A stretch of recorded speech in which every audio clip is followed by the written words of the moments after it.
तो नंद बाबा बोले कहा बेचेगो? बोले जितनों सामान है घर में सब बेच दूंगा।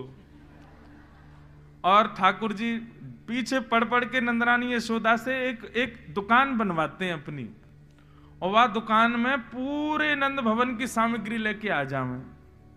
और बेचे कैसे हैं? पैसा ना लें, वाक्य बदले स्नेह मांगे। जितने ब्रजवासी सामने से जामे सबन को रोक रोक के ठाकुर जी सब बांट दें, और बदले में कोई धन ना लें, केवल फ्री में मुफ्त की दुकान लगा में ठाकुर जी, वही को हटरी कहें। इतनी प्यारी लीला होती है ठाकुर जी की, मुफ्त की दुकान।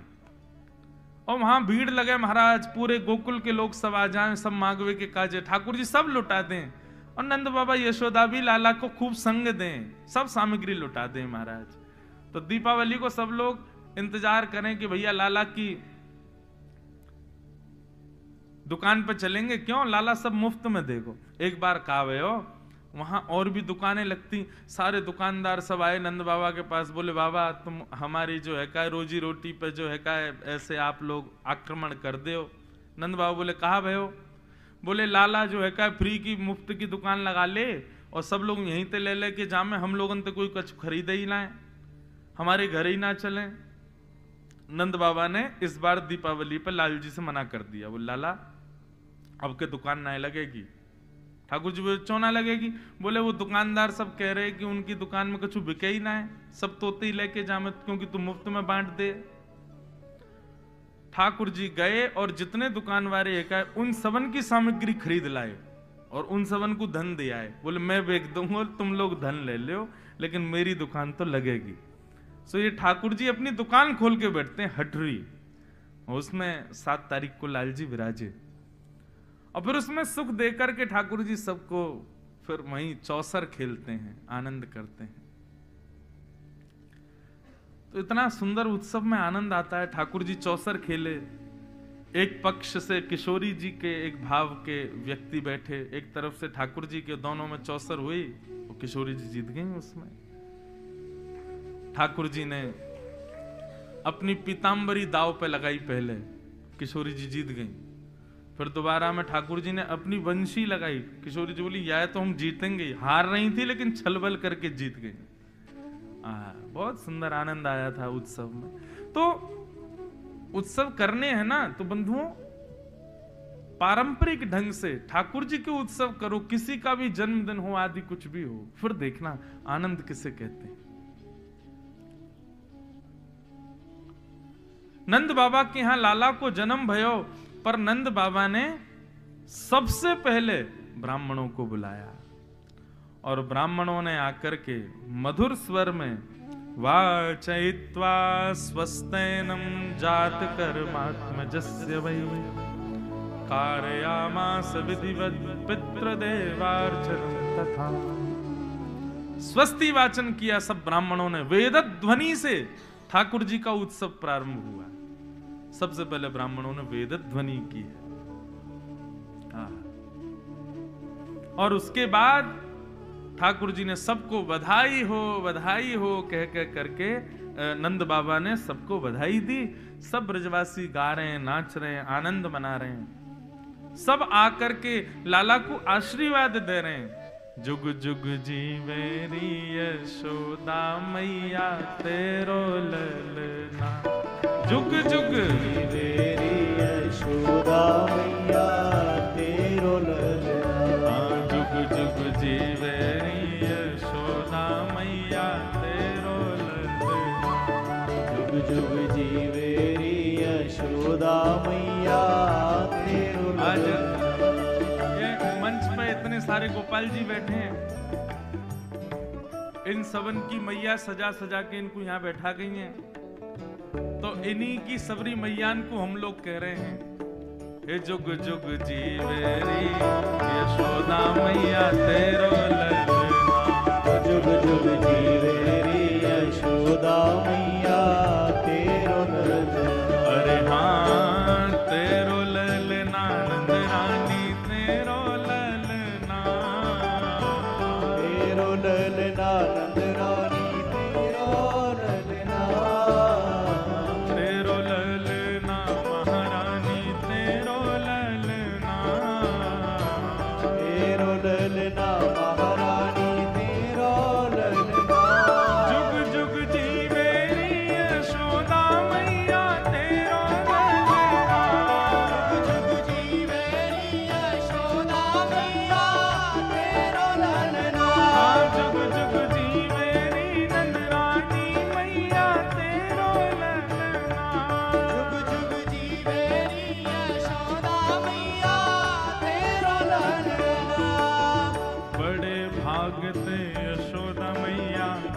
सो सुत तिन जायो।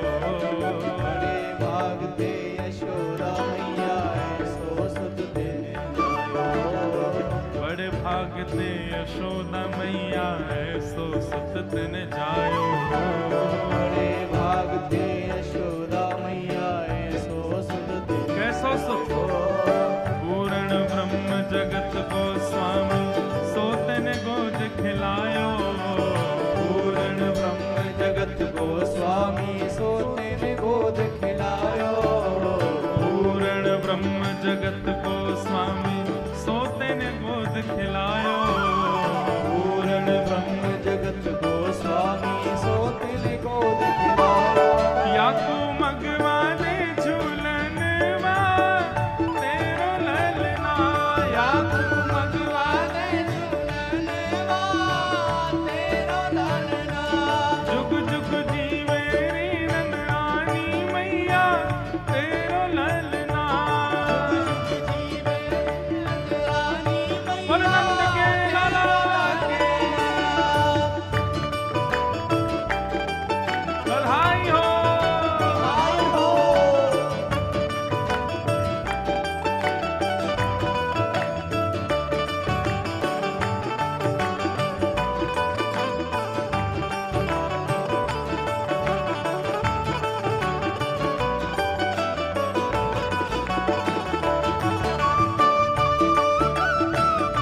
बोल नंद के लाला की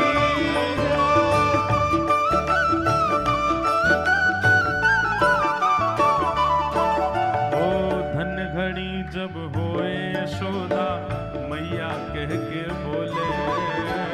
ये घड़ी जब होए यशोदा मैया कह के बोले। हाँ धन्य घड़ी जब होए यशोदा मैया कह के बोले।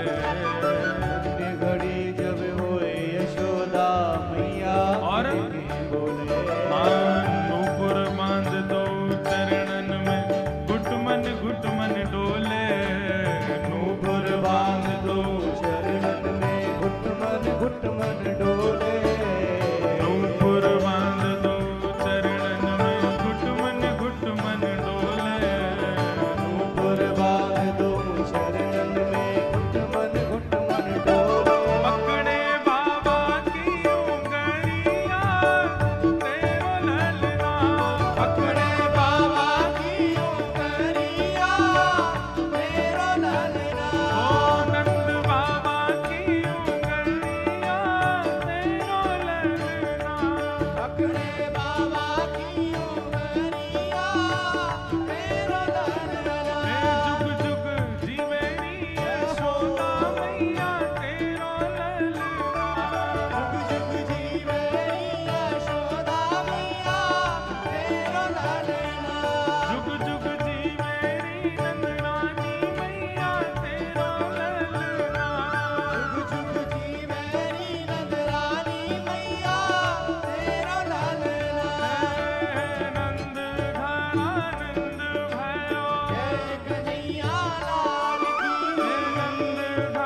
बधाई हो, हाय बधाई हो।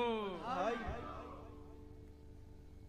महाराज, वृंदावन में जो उत्सव मना ठाकुर जी का, उसका 0.1% भी हम लोग नहीं मना सकते।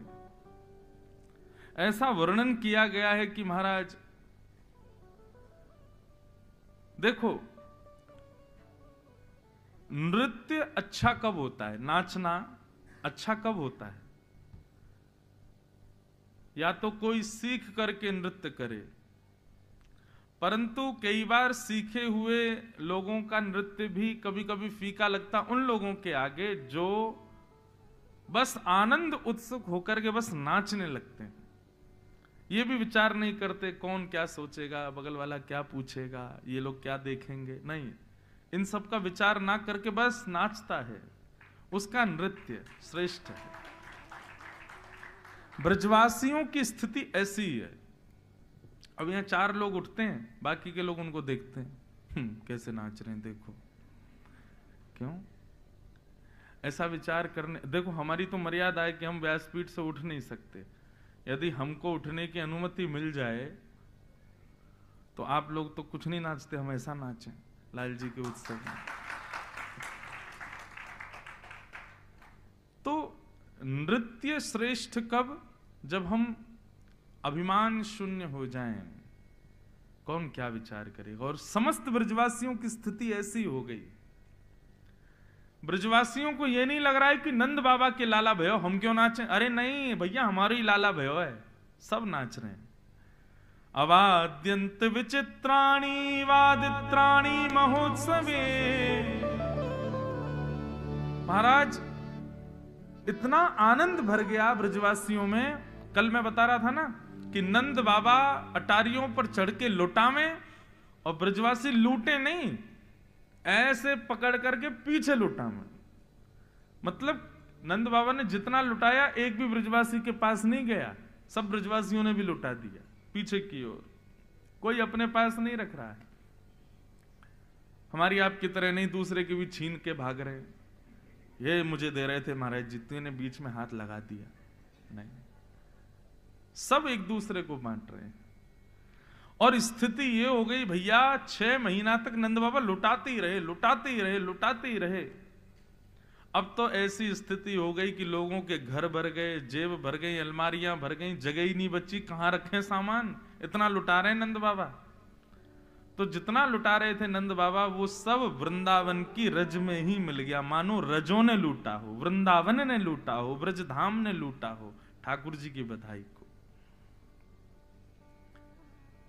अद्भुत, वर्णन का विषय नहीं है। भगवान कृष्ण के जन्मोत्सव के उत्सव का वर्णन नहीं किया जा सकता है। जो वर्णन यहां पर किया गया है वो समझने का विषय ही नहीं है, परे है, हमारी सोच से परे बात है।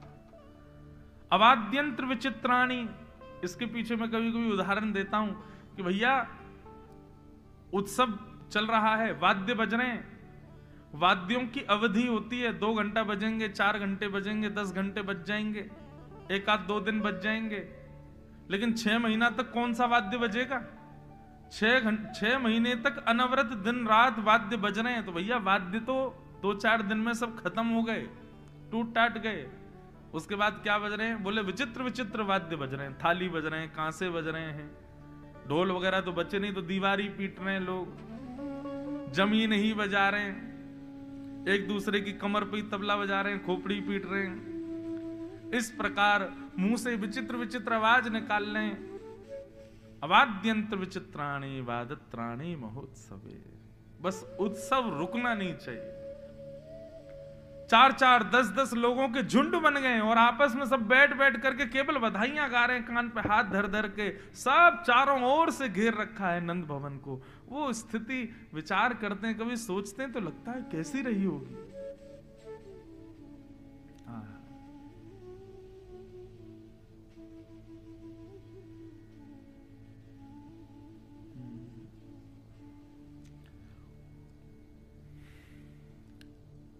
भगवान का मंगलमय जन्मोत्सव मन रहा था, तभी कंस के द्वारा भेजी गई पहली राक्षसी पूतना का वहां आगमन हुआ। बंधुओं, पूतना ने कंस को वचन दिया था कि मैं आपके शत्रु को मार दूंगी। कैसे मारोगी? तुम्हारा रूप इतना भयानक, कैसे ढूंढोगी कहां है क्या है? पूतना ने बहुत अच्छी युक्ति बताई। 10 दिन के अंदर जितने बालकों ने जन्म लिया, मैं सब घरों में जाऊंगी, रूप बदल करके सुंदर बन के जाऊंगी। मेरे से आकृष्ट होकर के उनकी माताएं बालकों को मेरी गोद में देंगी। मैं अपना पयोधर पान कराऊंगी। पयोधर पीते ही बालक के मुख में विष जाएगा।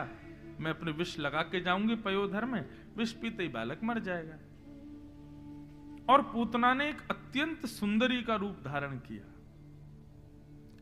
और रूप धारण करके पूतना पहुंची गोकुल। अनेक बालकों को मारती हुई जैसे ही गोकुल पहुंची,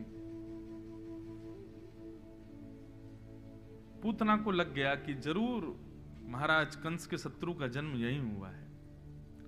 और जैसे ही प्रवेश किया गोकुल में, उसकी मधुर चाल सब बनावटी थी। चाल भी बनावटी, रूप भी बनावटी, मुस्कान भी बनावटी, सब कुछ उसका बनावटी था, बस दूसरों को आकर्षित करने के लिए।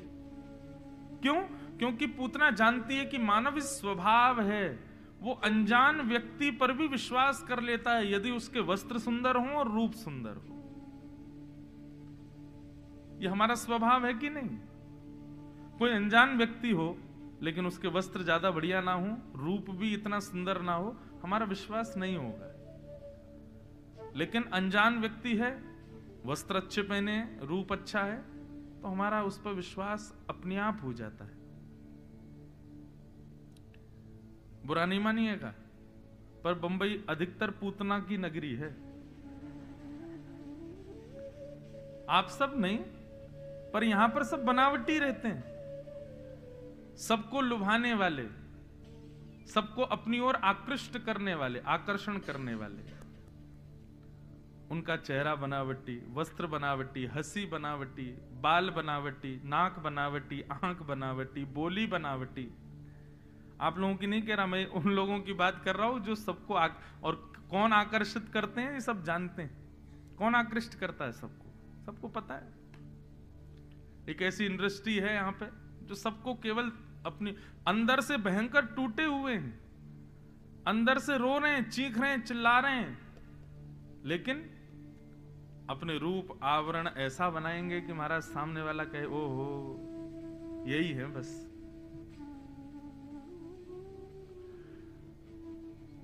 तो सब बनावटी था पूतना का, कुछ भी वास्तविक नहीं था। कई बार वास्तविक रूप में आ भी जाते हैं तो लोग उनको पहचान ही नहीं पाते, ये वही है। ओहो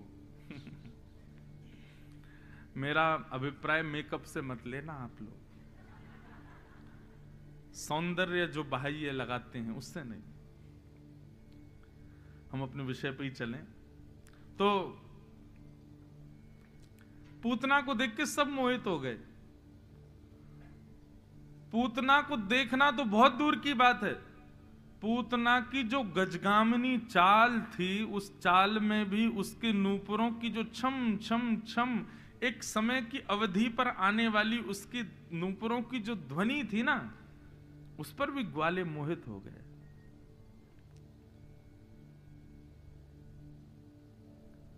छम छम छम पायल की झनकार सुन रहे हैं, ग्वाल वाल सब गा रहे हैं, नंद घनानंद भयो जय कन्हैया लाल की। जैसी छम छम आवाज सुनी तो पीछे मुड़ करके ऐसे देखा, ऐसे देख करके जैसे सामने देखते तो स्तब्ध हो जाते और पीछे देखे पर उसी को ही देखते।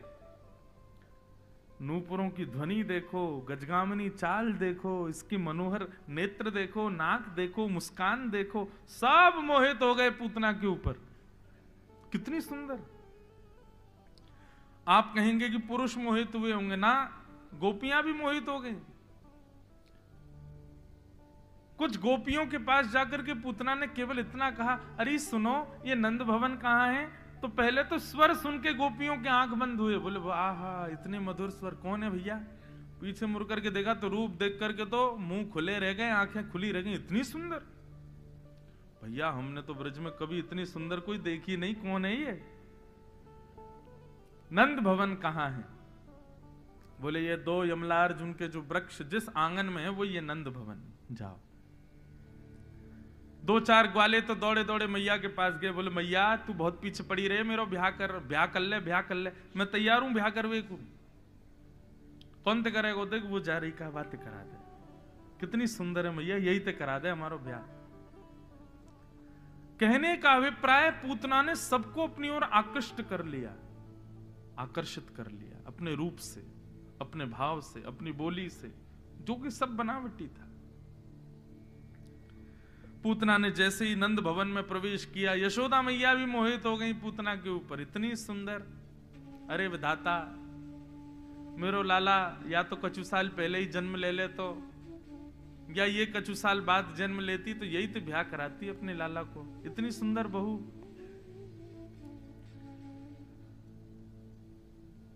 हमारा स्वभाव है बंधु, हम रूप और वस्त्र इनको प्रधानता ज्यादा देते हैं। रूप और वस्त्र को प्रधानता देने का मतलब हम व्यक्ति का प्रभाव देखते हैं, हम उसका स्वभाव नहीं देखते। और यहीं पर हम संबंधों में मात खा जाते हैं। किसी का प्रभाव रुचिकर लगे, देखो प्रभाव से ना ही ब्याह करो, प्रभाव से ना ही मित्र बनाओ, और प्रभाव से ना ही गुरु बनाओ। इन 3 चीजों में प्रभाव को प्रधानता मत देना। पहली बात, मित्र को प्रभाव देखकर नहीं बनाना। पत्नी और पति, अपना जीवन संगी, उसका भी प्रभाव मत देखना। उसके प्रभाव कैसा, वो पढ़ने में कैसा, या पढ़ाई तो बहुत दूर की बात, उसका रूप या उसका श्रृंगार या उसका जो उसके रूप आवरण है बाहर के, उस पर रीझ करके ब्याह मत करना। और तीसरा, गुरु भी प्रभाव देख करके मत बनाना। इन 3 संबंधों में स्वभाव को प्रधानता दो। मित्र किसको बनाना है? रूप भले ही नहीं है, स्वरूप भले ही नहीं, स्वभाव बहुत अच्छा है। पति या पत्नी जीवन संगी किसको बनाना? रूप भले ही इतना शोभादायी नहीं है, स्वभाव बहुत मधुर है। और गुरु भी प्रभावशाली कितने हैं ये देख करके नहीं, स्वभाव कैसा है, ठाकुर जी के प्रति प्रीति कैसी, ये देख करके बनाओ। लेकिन पूतना के सब प्रभाव पर मोहित हो गए।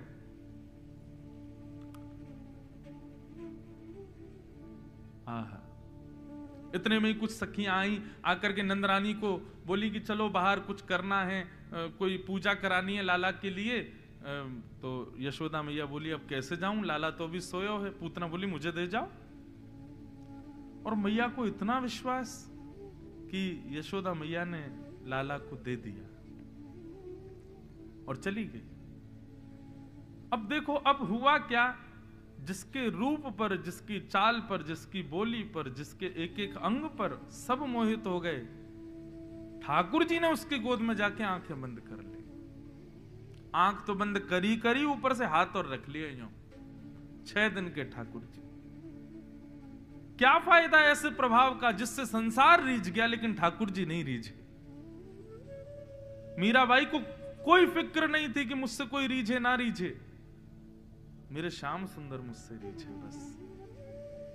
सूरदास को कोई चिंता नहीं थी कि कोई मुझे अंधा कहे, कोई मुझे नेत्रहीन कहे, कोई कुछ कहे, मेरे श्याम सुंदर मुझसे रीझे बस। तुकाराम जी, नामदेव जी, इनको किसी को चिंता नहीं थी कि संसार हमसे रीझे। नामदेव जी के विषय में तो कथा आती है कि श्री नामदेव जी का नाम ही इसीलिए नामदेव था क्योंकि वो नाम को ही सर्वधन मानते थे। एक बार नगर में कोई बहुत बड़ा दानी आया, दान करता था। किसी ने जाके कहा, बोले कि तुम नामदेव जी को दान करके दिखाओ।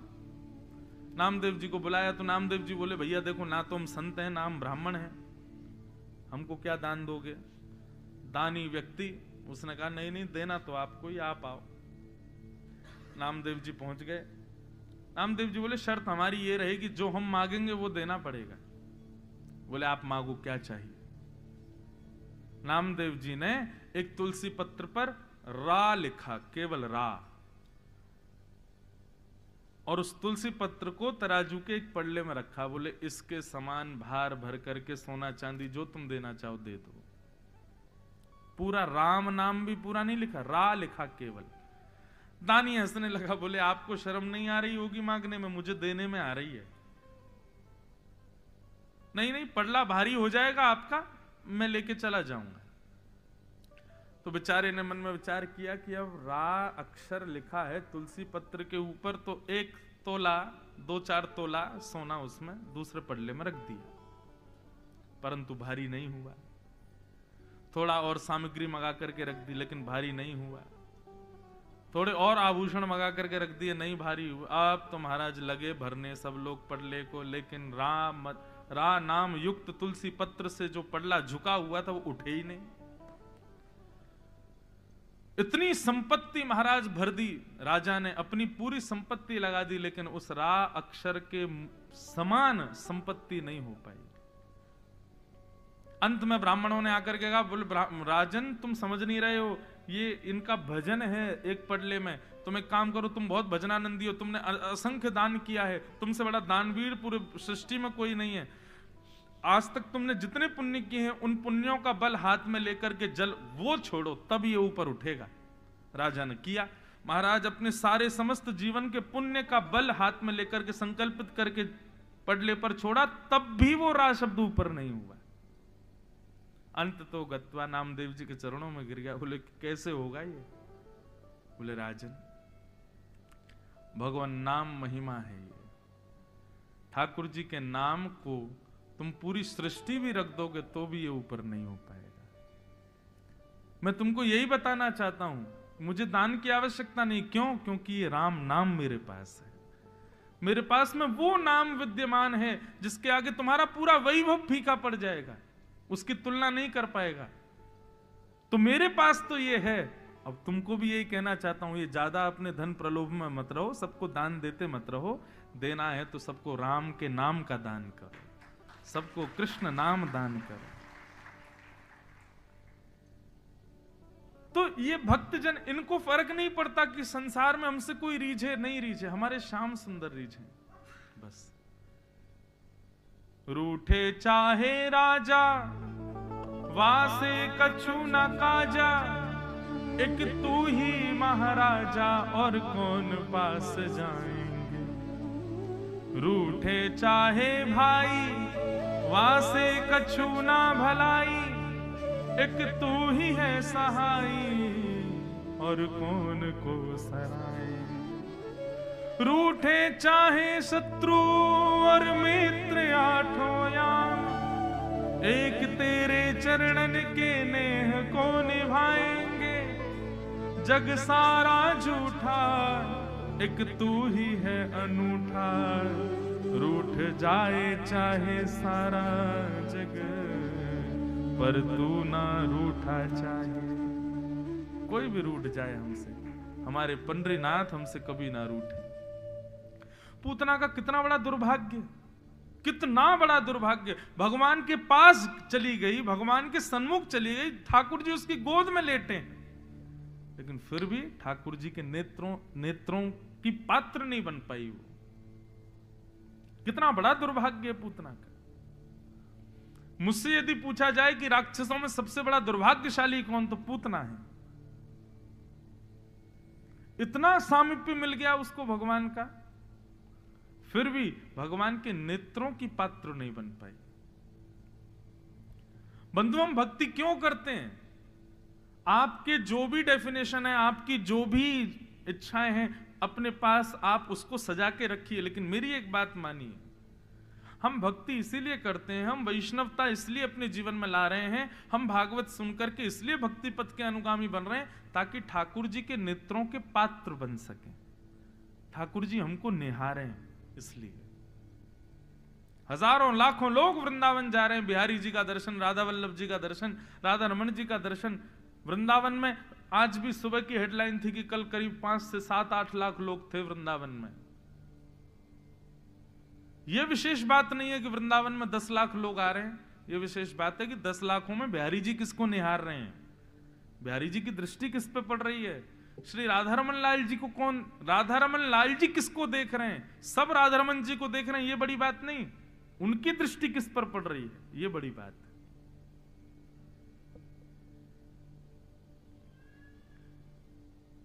पंडरीनाथ महाराज का दर्शन करने हजारों लोग जाते हैं, लेकिन पंडरीनाथ किसकी प्रतीक्षा में खड़े हैं, ये बड़ी बात है।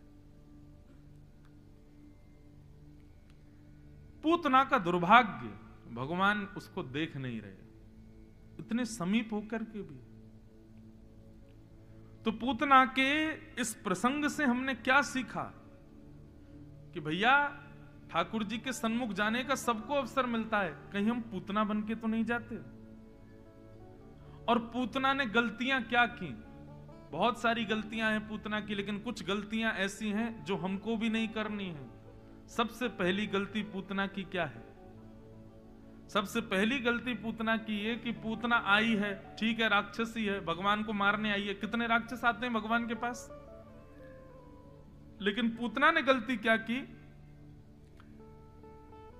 जितने भी ब्रजवासी भगवत भजन कर रहे थे, जितने भी ब्रजवासी ठाकुर जी का नाम जप कर रहे थे, जितने भी ब्रजवासी भगवान का उत्सव मना रहे थे, उन सबको अपनी ओर आकर्षित कर लिया। वैष्णव कथा सुन रहा है, भजन कर रहा है, कीर्तन कर रहा है, अपने ठाकुर जी को याद कर रहा है, और उस बीच में यदि आप वाधक बन रहे हो तो ठाकुर जी आपको भी नहीं निहारेंगे। इसलिए बंधुओं, कभी भी कोई भजन में व्यस्त हो, भगवत सेवा में लगा हो, भगवत स्मृति कर रहा हो, कथा सुन रहा हो, आप बाधा मत बनिए, क्योंकि यदि आप बाधक बने तो आप पूतना हो। कई लोगों को मैं देखता हूं मंच से, यहां की बात नहीं है, कहीं भी वो लोग कथा में इतने व्यस्त रहते हैं, इतना आनंद रहता है उनको कथा सुन रहे होते, लेकिन अगल बगल वाले उनको पोक ही करते रहते हैं,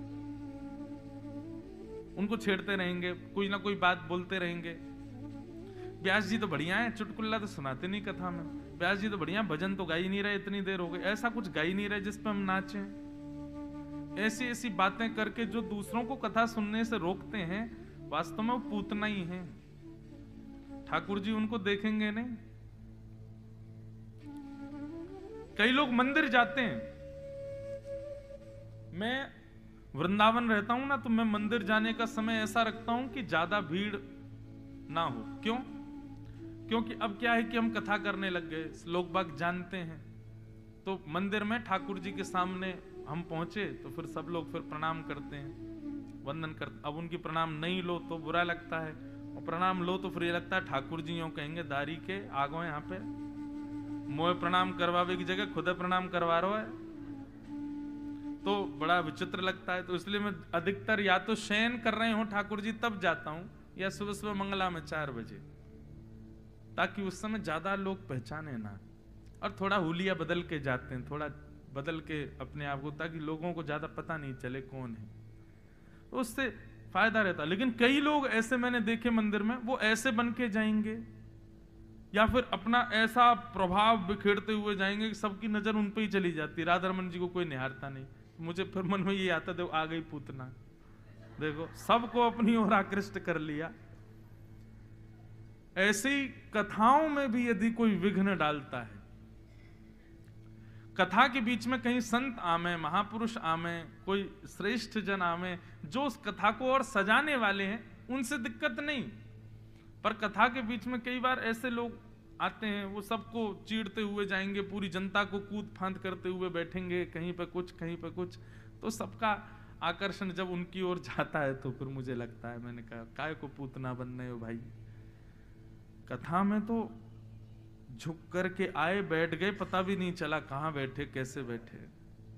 कथा से जाना है तो ऐसे गए कि महाराज अगल बगल वालों को भी पता नहीं चली कि वो चले गए। क्यों? क्योंकि सब कथा सुनने में व्यस्त हैं। उस समय आप बीच में बाधक मत बनो, क्योंकि ठाकुर जी से जब स्नेह प्रारंभ होता है ना वैष्णव का, तब ठाकुर जी भी उससे स्नेह करने लगते हैं, और बीच में कोई बाधक बनता है तो फिर नाल जी ठाकुर जी को वो प्रिय नहीं। तो पहली गलती क्या है पूतना की, कि पूतना ने, ठीक है तुम जैसी भी बन के आई, रूप बदल के आई, सबको अपनी ओर आकृष्ट क्यों किया तुमने? केवल विश्वास जगाने के लिए कि सबका मुझ पर विश्वास हो जाए कि मैं अच्छी हूं, मैं बुरी नहीं हूं। इसमें एक बात और आती है बंधुओं, कई बार लोगों के बीच में यह सिद्ध करने के लिए कि हम भक्त हैं, हम कई बार भक्त होने का आडंबर करते हैं, नाटक करते हैं। कई लोगों को ऐसे देखा गया। नहीं करते तो नहीं करते, नहीं होता तो नहीं होता, लेकिन ये बात क्यों बतानी है हमें कि भाई हम तो बहुत बड़े भक्त हैं, हम तो, ये जहां कहीं भी आप आडंबर के भाव में आते हैं ना भक्ति के विषय में, पूतना है, ठाकुर जी को वो प्रिय नहीं। तो ये पहली गलती पूतना की। और दूसरी गलती क्या है? दूसरी गलती पूतना की ये है कि तुम जैसी भी हो, तुम जो भी हो, ठाकुर जी ने तुमको उसी रूप में ही देखना स्वीकार किया है और तुम अपना रूप बदल के आई हो। मेरा रूप बदलने से मतलब श्रृंगार से नहीं है बंधु, आप इस बात को मत लीजिएगा, खूब श्रृंगार करो, कोई दिक्कत नहीं। रूप बदलने से मतलब है हमारा आंतरिक स्थिति हमारी जैसी है, हम वैसे ठाकुर जी के पास जाएं, उसको बदल के ना जाएं। पूतना है कौन? राक्षसी, लेकिन बन के क्या गई? लक्ष्मी। ये उसकी बहुत बड़ी गलती है। ठाकुर जी के सामने तो जैसे हो वैसे जाओ। हमारे भीतर काम है, क्रोध है, लोभ है, ईर्ष्या है, द्वेष है, मोह है। मैं तो अपनी कथा में इस बात को कहता हूं, भैया ये वैद्य हैं, ये जो पीछे बैठे हैं हमारे वैद्य हैं, डॉक्टर हैं, और डॉक्टर के सामने तो रोग लेकर के जाओ, तभी तो चिकित्सा होगी। हम सब जानते हैं हमारे भीतर कितने रोग विद्यमान हैं। किसी के अंदर काम ज्यादा, किसी के अंदर क्रोध ज्यादा, किसी को लोभ ज्यादा, किसी को द्वेष ज्यादा, किसी को विषय आसक्ति ज्यादा, किसी को विषय भोग की स्थिति ज्यादा। क्या करें? ठाकुर जी के सामने जाओ, हे नाथ हम तो ऐसे हैं, आप स्वीकार करो। वैद्य के सामने अपने रोगों को लेकर के जाओगे तभी तो चिकित्सा होगी। लेकिन हम क्या करते हैं तो बहुत क्रोधी, हैं तो बहुत लोभी, हैं तो बहुत प्रकार के व्यसनों से आसक्त, पर दिखाएंगे ऐसा ठाकुर जी के सामने जाके कि हम तो परम वैष्णव हैं, हम तो परम शांत हैं, हमें तो क्रोध आता ही नहीं, हमें तो विषयों की कोई आसक्ति नहीं। इस प्रकार नहीं, ठाकुर जी के सामने जैसे हो वैसे जाओ। पूतना की तरह रूप बदल के नहीं।